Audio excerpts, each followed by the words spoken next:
pengerajaan dana sebanyak RM42,840 Malaysia. Bismillahirrahmanirrahim. Assalamualaikum dan selamat pagi kepada semua penonton. Ini kita bersama lagi dalam podcast Sembang Gegar di Politeknik Sultan Mizan Zainal Abidin. Saya Muhammad Firdaus bin Cik Soh selaku hos anda pada pagi ini. Dan bersama-sama dengan saya pada pagi ini, kita akan ada dua orang panel lah. Dua orang presenter, moderator pun dia juga pernah jadi hos juga pada hari ini. Yang mana tajuk kita pada hari ini adalah berkaitan dengan inovasi.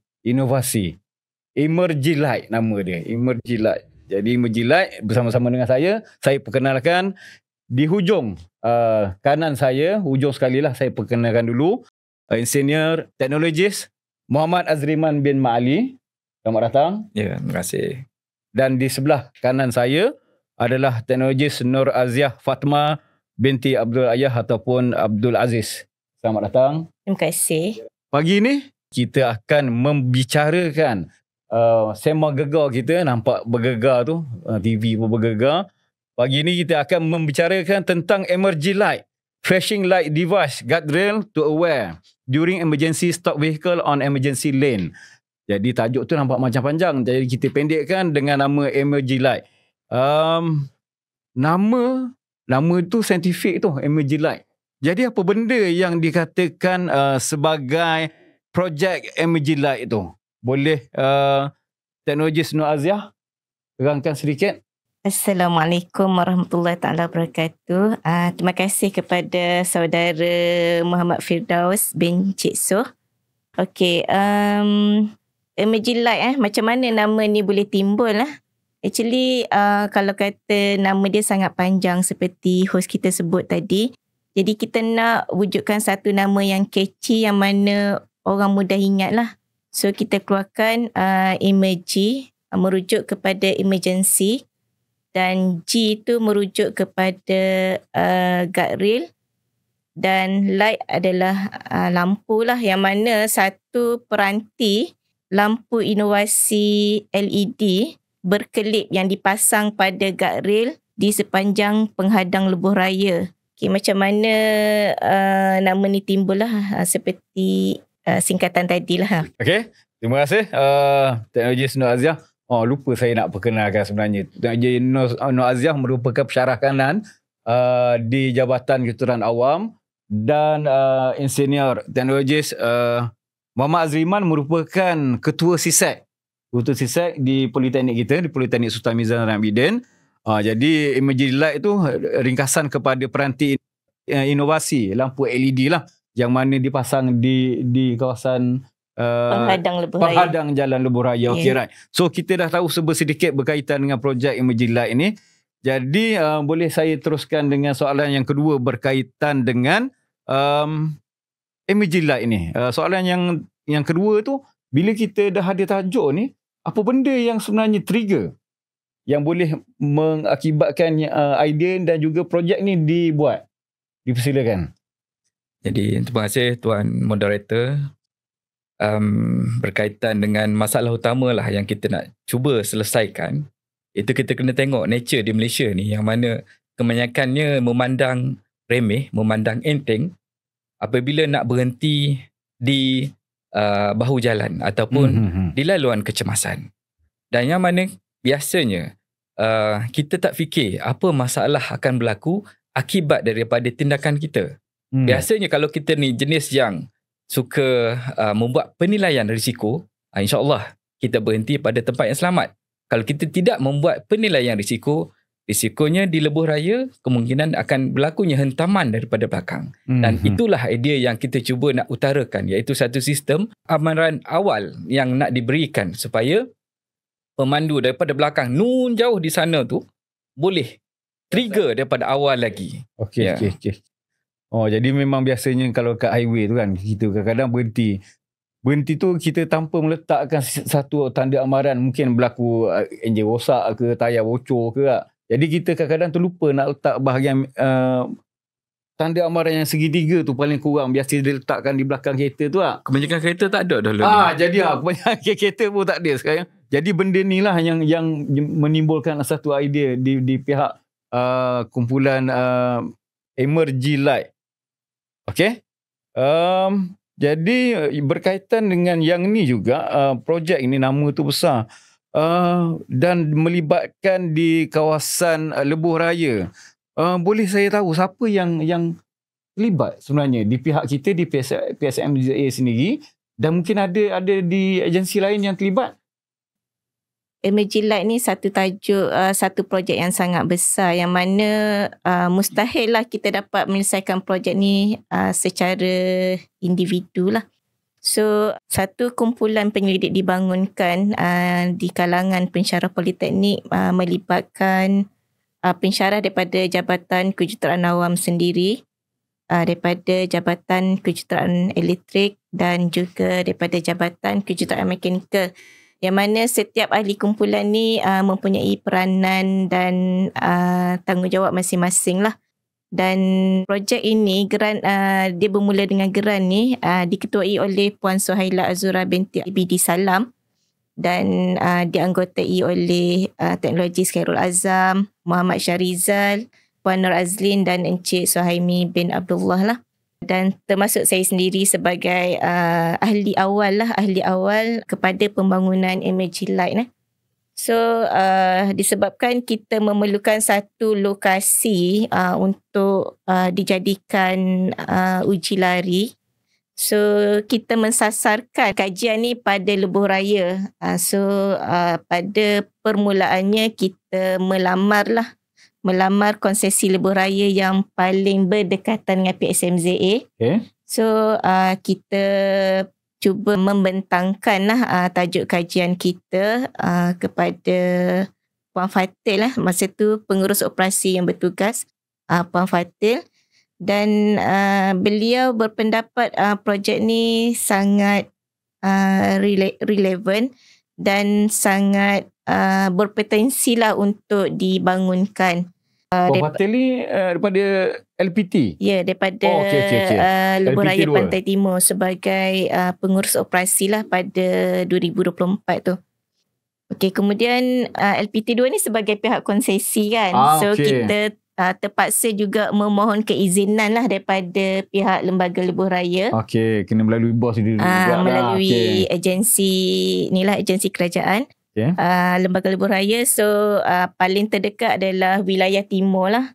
So kita berbincang bersama dengan pengurus wilayah IR Rizal di Kuantan lah.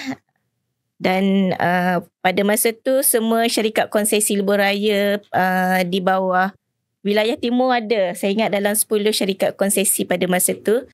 Dan kita sekali lagi membentangkan tajuk kita ni pada Lembaga Lebuh Raya Malaysia dan bersama dengan pihak konsesi dan juga pihak yang terlibat dengan maintenance Lebuh Raya lah, semua dipanggil. Dan pada masa tu tajuk tak ada masalah, cumanya pihak Lebuh Raya kata lampu yang nak pasang ni warna apa. Dia tanya lampu nak pasang ni warna apa.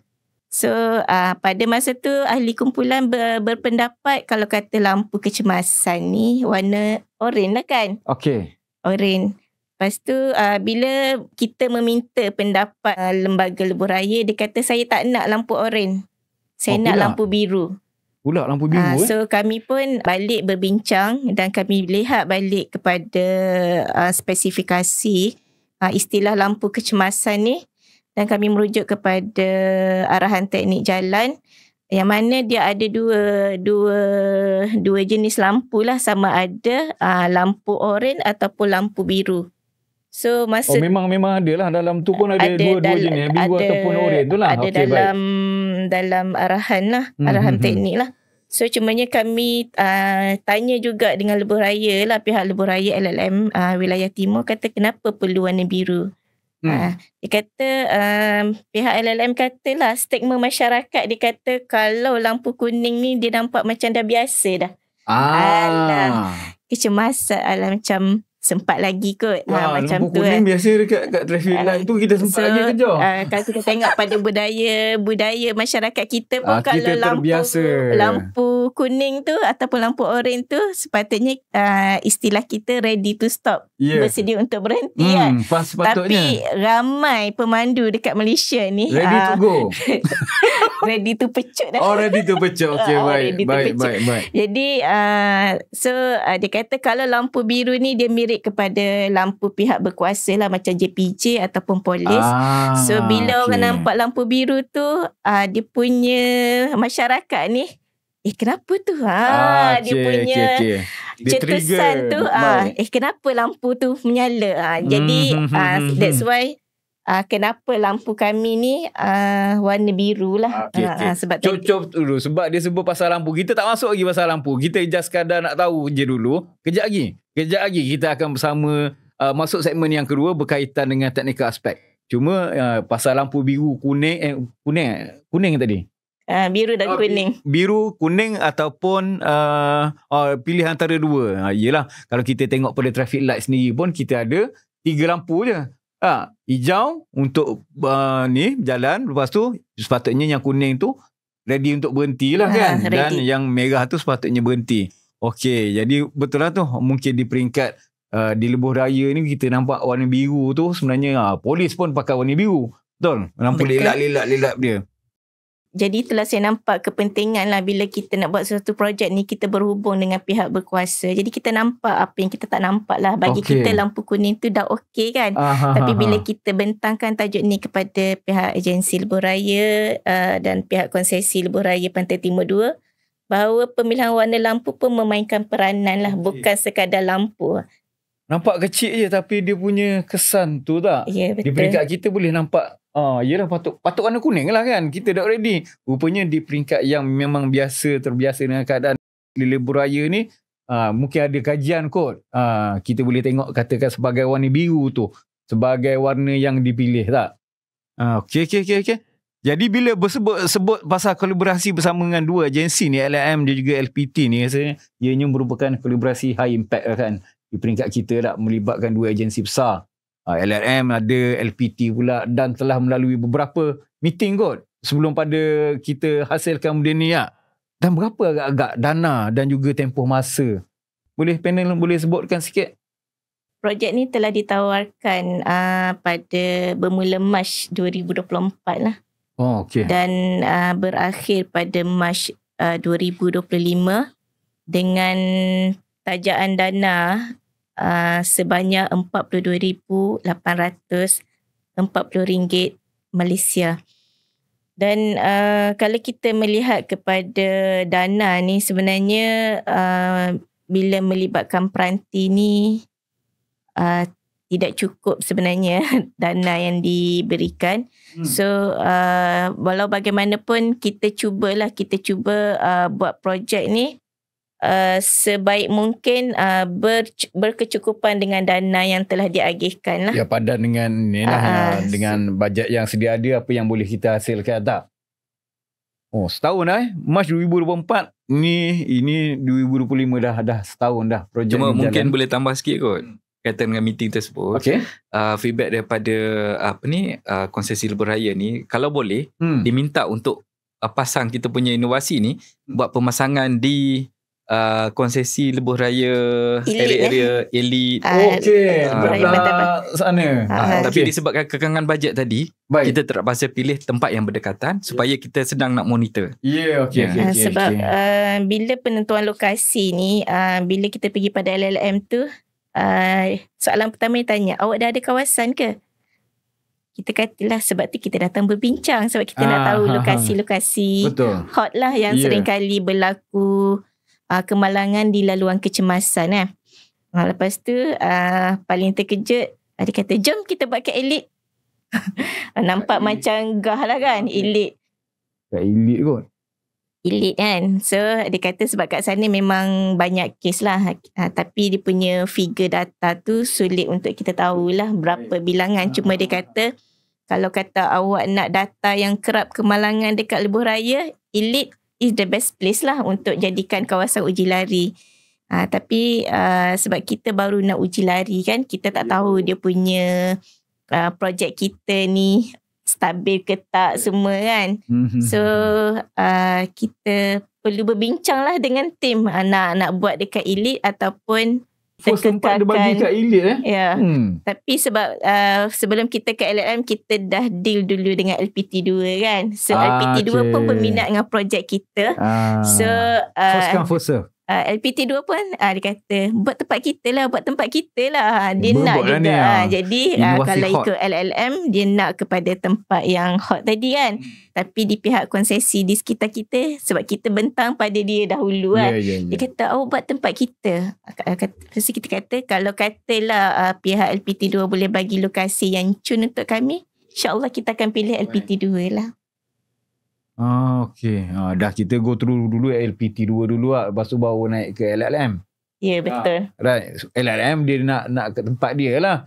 Jadi kata first come first serve tadi lah. Kalau ikutkan yang kita bincang tu, wilayah timur sebenarnya kawasan dia daripada Lebuh Raya Karak hingga ke Lebuh Raya LPT2 je. Lebuh Raya Karak, LPT dengan LPT2. Dia punya radius kawasan lah. Besar. Tapi bila kalau kata saya nak pergi kepada elite, saya kena pergi kepada LLM Malaysia pula. So naik lagi lah ke atas. Tapi dia kata tak apa, yang tu dia boleh uruskan lah. Cuma dari segi kami lah, dari segi kekangan bajet dengan masa lah untuk dari segi kita monitor tak benda tu kan. Bukan sekadar kita letak je tinggal tu tak. Ya, bukan. Dia bukan sekadar pasang dan siap. Dia perlu dipantau secara berkala lah. Dan kita perlukan konsesi yang sudi membantu kita lah. Kalau kata kita nak propose pada elite, kita kena melamar pula dekat elite kan. So untuk bantulah. Okay. Menarik tu. Kita cut off dulu untuk yang segmen yang pertama. Kita akan sambung pula pada segmen yang kedua sekejap lagi. Okay. Terima kasih banyak dan kita akan jumpa lagi sekejap lagi.